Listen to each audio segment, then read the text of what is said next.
चलिए प्यारे बच्चों, हमारे ज़िले का नाम बताइए। हमारी रियासत का नाम बताइए। हमारे शहर का नाम बताइए।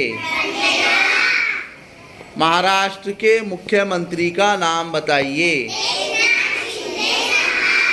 महाराष्ट्र के उप मुख्यमंत्री का नाम बताइए।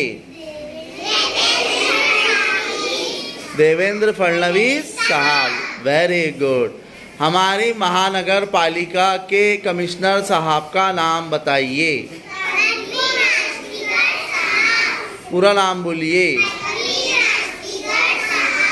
Very good. हमारे अमरावती ज़िले के कलेक्टर साहब का नाम बताइए।